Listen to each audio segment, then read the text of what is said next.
Allez, salut les pitchouns, et comment ça va en ce lundi? Je vous l'ai dit, on va faire beaucoup plus de vidéos de manière récurrente, donc si vous y voyez une finalement répétition du jour 1 au jour 2, n'hésitez pas à attendre 2, 3, 4 jours entre chaque vidéo, parce que sinon, si vous regardez le cours exactement le même par rapport au cours qu'hier, parce que ça a bougé de 0,5%, c'est sûr que la vidéo parlera finalement quasiment tout le temps de la même chose. Cela dit, attaquons, et d'ailleurs aujourd'hui on va attaquer quelque chose qui est nouveau par rapport à la vidéo d'hier, parce que hier on s'est arrêté sur les grands degrés, la mise en place des grands degrés. Pourquoi est-ce qu'on achetait ici à ce niveau-là? Pourquoi est-ce que, du coup, on partait en vague 1, 2, 3, 4, 5 qui pouvait monter assez haut tout de même, etc.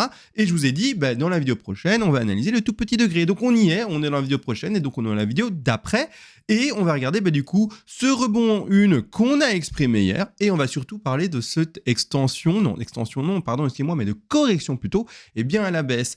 Là maintenant, vous le savez probablement, on attend cette correction de 2 si, et attention, si on est bel et bien haussier et si ceci est bien le bottom, c'est-à-dire également que je ne suis pas ici dans une lecture d'avenir, pas là en tant que je vais vous impressionner parce que tous mes trades sont bons. Non, ici on est dans une optique pédagogique de montrer comment on peut construire un plan de trading vis-à-vis des Elliott Wave avec cet outil qui sont les Elliott Wave. Ça va pas plus loin, la prétention n'est pas d'avoir une baguette magique. Si vous voulez voir ça, vous allez sur Instagram, il y a plein de gens qui font des faux trades en vidéo et qui font l'émotionnel. J'ai gagné 12 000 $ en 30 minutes, magnifique si tu veux, moi je m'en fous, d'accord ? Donc ici on est plutôt dans la réalité de démonstration de comment on construit un plan de trading. Premièrement, la 2, on l'attend au niveau des 50-61,8% de Fibonacci. Donc, qu'est-ce qu'on doit faire? On prend notre Fibonacci de retracement et on va au top de 1. Je l'ai monté un peu pour que ça accumule pas trop dans les lignes, etc. et rendre les choses visibles. Mais on va en top de 1 blanc, d'accord? Et on va à la racine de ce top de 1 blanc, donc c'est-à-dire le début du décompte qui est haussier. Je rappelle, je parle très simplement, etc. Pour les débutants, ceux qui sont plus avancés, c'est clair, vous êtes en train de vous dire comment tu parles, le top de 1 blanc, là, machin, etc. Clairement, c'est pour les débutants et également pour les débutants, si vous le voulez apprendre plus rapidement, avoir des PDF sur le risk management, sur les Elliott Wave, etc., je vous invite à venir bien sûr sur notre Discord. Et là, c'est le meilleur endroit. En plus de ça, vous le savez probablement, 3 lives par semaine qui vous permettent de voir les analyses des altcoins, bourses traditionnelles et bien sûr du BTC, et surtout de poser des questions. C'est de l'interactivité, ce qu'on ne peut pas faire malheureusement en YouTube. Voilà, ça c'est dit. Et donc ici, maintenant que je vous ai dit pourquoi je parlais de manière très simple, parce que ma chaîne est la destination des débutants, entre guillemets, on doit normalement trouver une correction qui va à hauteur de 73% d'écart dans la zone de retracement de la 1 à 50-61,8% de Fibonacci. D'ailleurs, attention à ceux qui ne savent pas, il y a différents Fibonacci. Il y en a un d'extension, je ne sais pas si vous le voyez à l'écran, je descends le truc ici. Voilà, super, là, vous le voyez. Il y a un d'extension qui est là, c'est ce logo-là, et il y a un de retracement qui est là. Donc, 2 Fibonacci, un d'extension et un de retracement. Donc, faites attention à ça également quand vous utilisez, bien sûr, vos Fibonacci. Donc, 73% de chance de finir là-dedans si on est bel et bien dans ce décompte-là. En 1, 2, 3, 4, 5, et puis poup, ça continue à monter. D'accord?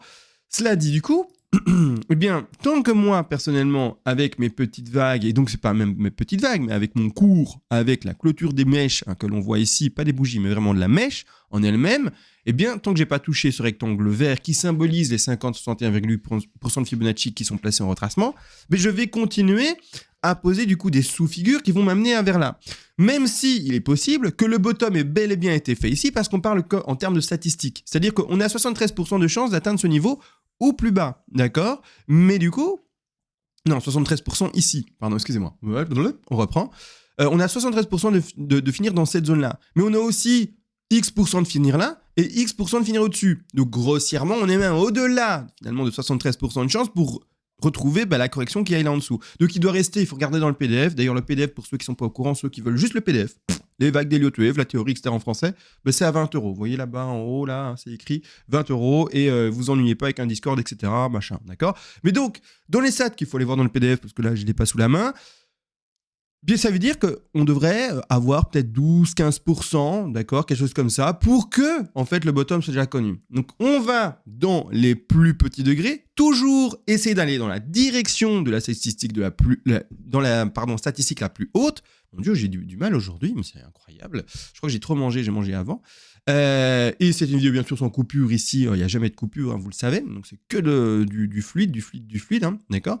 Mais donc, comme je ne touche pas ma zone 50-61,8, je vais trouver la sous-figure qui peut m'y permettre d'y aller. Même si c'est peut-être fini. Et donc, c'est-à-dire que si ça, c'est le bottom, vous pouvez jouer ça. Si vous dites, c'est le bottom, vous le jouez, que je vous dise, il n'y a pas un problème. vous aurez en termes de risk management, avec un risque-reward peut-être un peu plus élevé, et donc vous aurez une récompense plus élevée, mais peut-être un risque plus, un risque qui est plus élevé du coup aussi. En fait, risque-reward plus élevé, les deux sont plus élevés. D'accord? Donc c'est-à-dire que vous aurez peut-être plus de chances de perdre. Si par exemple vous dites, en fait maintenant, ça monte, que vous pariez pas sur cette chute encore là que moi j'ai installée, et vous dites, non, le bottom c'était ça, du coup, vous pariez sur la hausse, d'accord? Donc vous rachetez peut-être le niveau où on est d'ailleurs maintenant, trop de lignes, tu l'alignes, hop, ça, comme ça, d'accord? Donc vous dites, ça c'est le bottom, j'achète à ces niveaux-ci parce que ça va continuer à monter, par exemple, et du coup, où est-ce qu'on met son stop loss? Si on pense que le bottom est fait à ce niveau-là, risque et reward très élevé, d'accord? Donc ici, on va le mettre normalement à la racine, parce que vous pariez sur le fait qu'on n'écrase plus.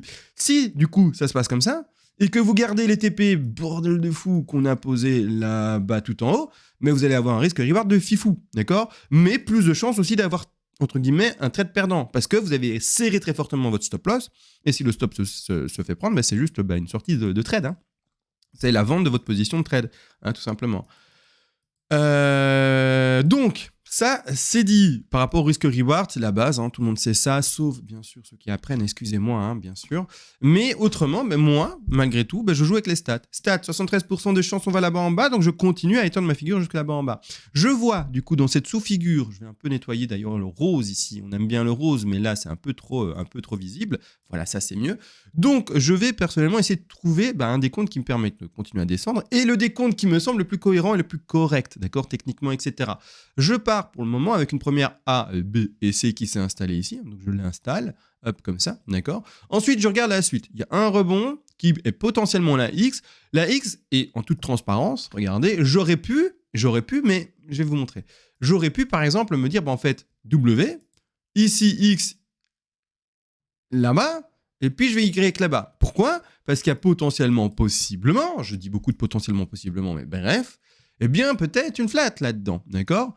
A quelque part, B ici, et puis C là-bas, d'accord? C'est tout à fait possible. Donc je vais mettre mon retracement, une flat, d'accord? Ça va chercher habituellement les 123, 127. Je vous le dis déjà parce que j'ai déjà fait le travail en amont. Là, on va plutôt chercher les 138. Les 138 de retracement sont plus connus sur les stocks, c'est-à-dire sur tout ce qui est marché un peu plus tradit. Je sais pas, genre nomme des très connus pour qu'on comprenne. D'ailleurs, je suis avec un t-shirt Nike, par exemple, qui est coté en bourse, Apple, Amazon, voilà, des grosses marques, comme ça tout le monde comprend de quoi je parle. On parle des sociétés plus classiques, on ne parle pas de crypto-monnaie ou quoi que ce soit, on ne parle pas de matières précieuses ou quoi, on parle de ça. La plupart du temps, les stocks classiques de cette manière-là vont chercher aussi les 138. Les cryptos, c'est plus 123, d'accord? 123, 127. Mais là, on va chercher les 138. Donc, j'aurais pu tout de même installer ça. A, B, puis C. Je regarde un peu ici mon RSI. Le RSI, j'y vois pas 5 vagues pour terminer la C. Voir un sous-décompte en WXY pour faire ça X, c'est plus rare quand on avait bien la X. Là, je parle vite sur des figures qui sont même pas à l'écran, donc désolé. Je vous dis, si vous êtes néophyte, n'hésitez pas, hein, 30 €, venez sur le Discord. On prend le temps de faire des lives, vous avez des questions, let's go, etc. C'est à ça que ça sert, hein, finalement, à évoluer plus rapidement et à pouvoir échanger également sur le Discord avec les autres. Hein. Donc ici, donc WXY, mais c'est plus rare une X qui va sous sa racine, donc j'ai pas envie franchement d'installer ça. Et également, quand j'essaie de décompter ce truc, en toute honnêteté, j'ai du mal à y voir 5 vagues du coup pour finir ma C. D'accord? Alors bon, peut-être que vous la trouvez de votre côté, peut-être que ça y est à l'écran, mais j'ai du mal. Une 1, une 2, une 3, une 4, une 5 là en ending diagonale. Et encore, je sais pas. D'accord? Donc, comme j'ai un peu du mal, je préfère me dire, pour le moment, en tout cas, je pars plutôt sur une X posée là, une Y qui était du coup posée à ce niveau-ci, Y fini peut-être, donc BAT 2, et ceux qui jouent le trade dossier maintenant, risque et reward plutôt élevé, mais du coup, s'ils ont raison, mon Dieu, mais le reward, donc c'est-à-dire la récompense en français, sera incroyable pour eux. Mais, malgré tout, du coup, j'ai pas envie d'arrêter, parce que statistiquement, on doit terminer ici en dessous. D'accord? Donc, qu'est-ce que j'installe de plus? WX, Y, Z, c'est la pattern un peu plus longue qui existe dans cette configuration-ci. Donc W, X, Y, dernière X ici, hein, et puis après, je termine en Z, d'accord? À voir si ça va se faire. Je rappelle, on n'est pas ici dans la lecture d'avenir. J'essaie juste de vous expliquer, de vous montrer, de vous apprendre finalement les Elliott Wave, de comment on peut les utiliser, etc. D'accord? Mais ça ne va pas plus loin, hein, bien entendu. Si vous voulez également, par exemple, ouvrir un trade, par exemple, vous dites non, on ne va pas redescendre là-bas en bas, mais j'ai pas envie d'être aussi agressif sur mon trade par rapport à ce que je viens de montrer il y a maintenant peut-être 2-3 minutes, à ce moment-là, ce que je peux faire, c'est me dire, je vais quand même prendre un palier ou même ouvrir un palier complet ici et pas prendre juste un palier, mais voilà, j'achète à 100% à ce niveau-ci, au prix où on est maintenant, pour le simuler, 58 443 $, voilà, 41 $, 40 $, $43. La blague a assez duré. Allez, et du coup, je passe à l'achat à 100% par exemple ici, et je mets mon stop quand même avec une certaine largeur, donc une certaine largesse, et je vais quand même le mettre tout à la racine là-bas en dessous. Hein, c'est aussi une possibilité. Vous le mettez plus à ce niveau-là, risque reward de dingue, mais vous le mettez un peu plus bas. Ça ferait un risque reward beaucoup plus correct, bien sûr, mais au moins, vous vous direz, bah, au moins, si ça c'était le bottom, je suis rentré dedans, et parce que si on touche pas là-bas en dessous, ah bah du coup, je serais pas rentré dans ce trade. Et disons que vous voulez absolument ce trade, c'est aussi une possibilité, hein, d'accord? Mais à vous de voir le calcul, le ratio, vous faites tout ça bien sûr. Ratio, dans les outils, là-bas à gauche, vous voyez, vous ouvrez le déroulant, vous allez dans longue position, parce que long c'est vers le haut et short c'est vers le bas. Vous prenez la longue position, vous le cliquez eh bien, à votre position moyenne d'entrée. Si c'est à 100%, vous ne calculez pas, vous le mettrez. Si par contre vous mettez plusieurs paliers, vous le mettrez au prix moyen d'entrée, d'accord? Et ensuite, bah, vous mettez ça par rapport au stop. Ça se met par rapport au stop. On le simule là-bas en dessous. Et ça, c'est par rapport au premier TP qui sera positionné. Le premier TP aux alentours de 75 800 $. Vous voyez, on regarde le ratio. On est sur un ratio de 1,98. C'est bon, d'accord? C'est un trade qui... 1,91, pardon. C'est un trade qui peut être pris. Vous voyez, donc...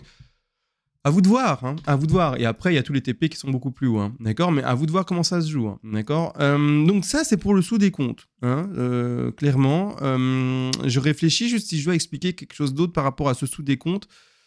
Pourquoi est-ce que j'y vois pas peut-être d'autres figures ou autres? Je réfléchis. Pourquoi est-ce que je vais forcément là-dedans?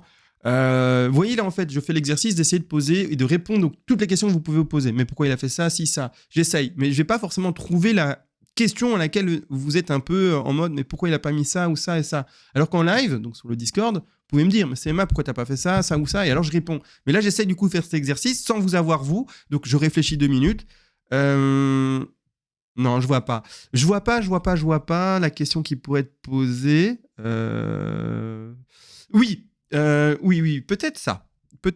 Donc on peut peut-être partir encore, hein, je vais vous le montrer. WXY, donc repositionner notre fameuse 1, 2, 3 W, hein, X, là, et la Y en fait pas forcément là, parce qu'il y a peut-être des gens qui sont en train de se dire attends, c'est ma. Et si ça ne chutait pas tout de suite, hein, ta Z, fameuse Z là qui chute assez vite là, etc. Et si ça chutait pas tout de suite, mais qu'en fait ça prenait un peu son temps comme la W ici, parce que la W s'est faite effectivement en A, B, C. A, B, puis on finit en C, ok? Ça se finit comme ça. Mais enfin, la Y elle est rapide là.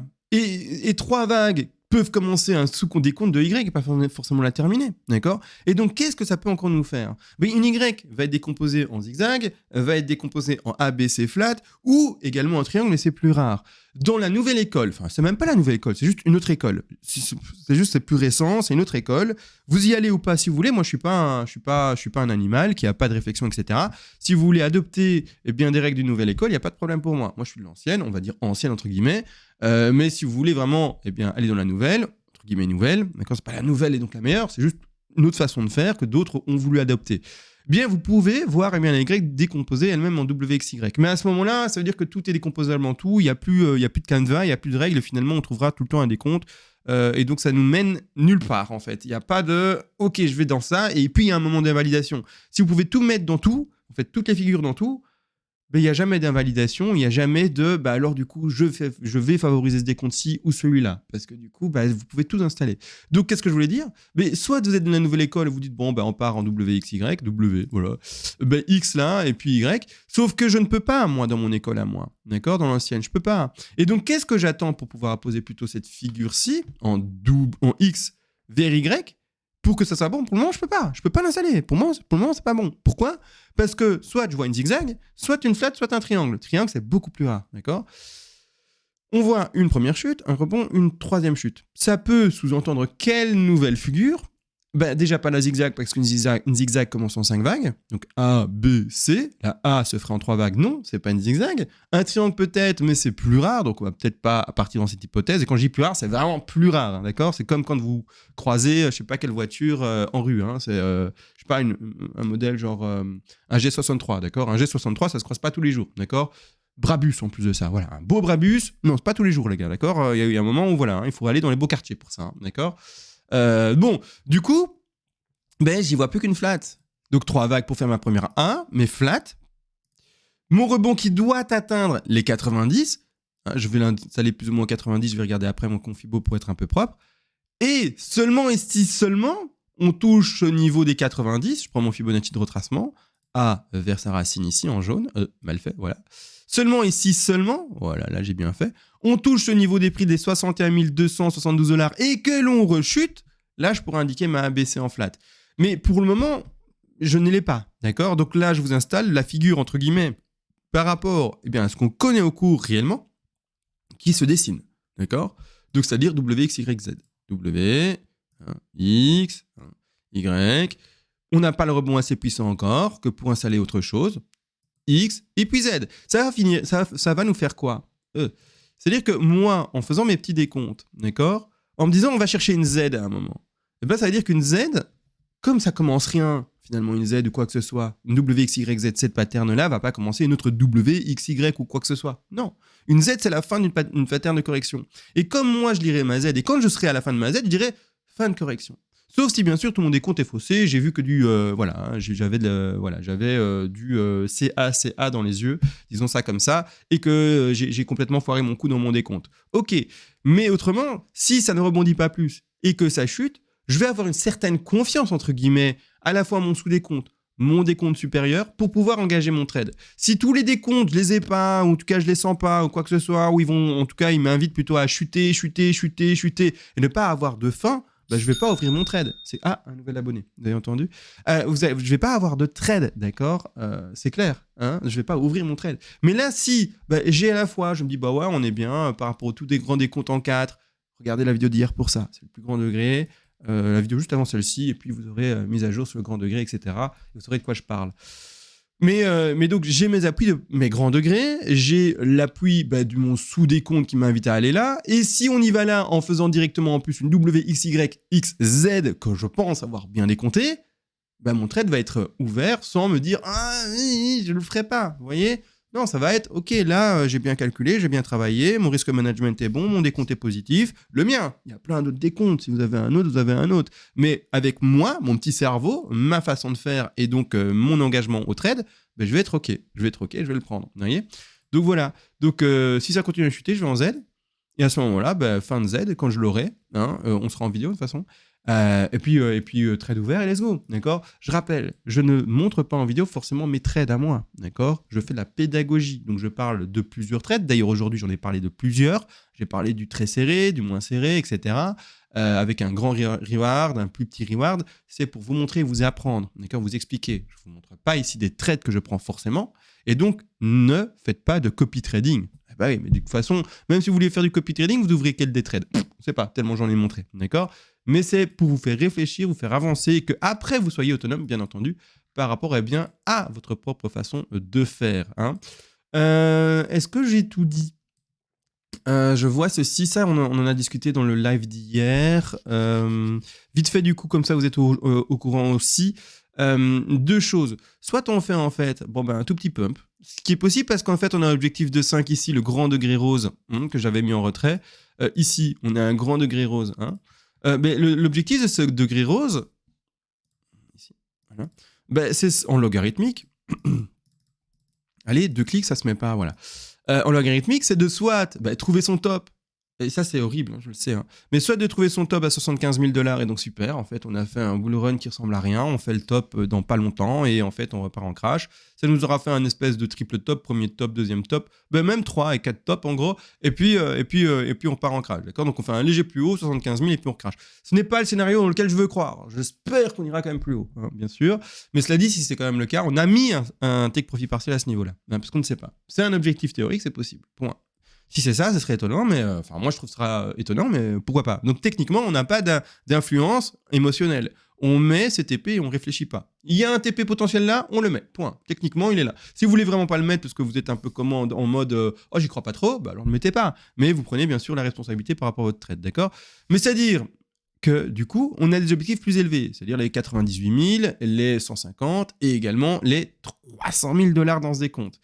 Le petit décompte qui est ici, si en fait on devait pumper que faiblement, aller chercher les premiers objectifs, 75 000, un peu par là, on commencerait déjà à la fin en fait. On serait déjà dans la 1, 2, 3, 4, 5, pouf, fin, et up pour crash. Bon, c'est fini. Cela dit par contre, si le machin, et quand je dis le machin, je parle bien du BTC, devait pumper infiniment et à tout jamais, 300 000, 400 000, on sait rien. Mais il y a des chances que ceci soit Et là, on prendra le temps de compter, de voir ensemble. Mais soit, eh bien, une première petite 1, une 2, et puis on repart en 3, 4, 5 pour finir le degré sup, qui est là. Je vais le changer de couleur, comme ça on voit bien. Là, en jaune, en plus faible, et en un degré un peu plus sympa. Voilà, comme ça. Donc, 1, 2, 3, 4, 5. OK. Possibilité. Ou alors, si on doit monter vraiment si haut, eh bien, au contraire, on verra des extensions sur 3 là, ici, 4 là, et puis 5 ici. Là, on verra. On verra comment ça se décompte. On verra en fait comment ça monte, d'accord? Quand en fait, on va voir le machin monter, par exemple comme ça, et qu'on verra une forte chute, logiquement, on se dira on est en 1, en 2, en 3, en 4 et puis en 5, d'accord? On verra à ce moment-là comment ça se construit, etc. Par exemple, d'accord? C'est un des décomptes possibles et qui sont montrés. Je réfléchis maintenant à ce que je peux dire de plus, vous apporter de plus. Non, je crois que je suis bon. N'oubliez pas, si vous voulez soutenir la chaîne, allez sur le Discord, vous allez choper les 2 PDF, vous allez avoir un mois d'abonnement, un forum de plus de 200 membres, avec également finalement les altcoins qui sont analysés, la bourse tradie également, bien sûr le BTC, l'Ethereum également de manière finalement quasi quotidienne, c'est tous les 3 jours, mais donc c'est pas quotidien, mais vous avez compris, avec une certaine fréquence. Vous avez également l'interactivité, me poser des questions, voir etc. avec moi en direct, me proposer vos plans, je lis vos plans en direct, je vois vos plans en direct, je corrige entre guillemets vos plans en direct s'il y a des fautes techniques. Je suis pas là en train de dire c'est un mauvais plan parce que j'y crois pas. Ce que je fais, c'est que je regarde votre plan et je regarde les constructions. Si par exemple dans une zigzag dans la A tu as mis 5 vagues, je vais dire écoute, il y a un souci. Si tu vois si par exemple dans la A d'une zigzag tu as mis 3 vagues, je vais dire écoute, il y a un souci. Si tu as mis 3 vagues dans la A d'une zigzag, techniquement c'est pas ça, et donc je vais te rappeler les règles, etc. Je vais t'expliquer. En gros, c'est comme un cours collaboratif avec d'autres, d'accord? Et donc je réponds au plan, je regarde, etc. Voilà. Allez, je vous fais des bisous, on se retrouve à demain, et sur ce, ciao!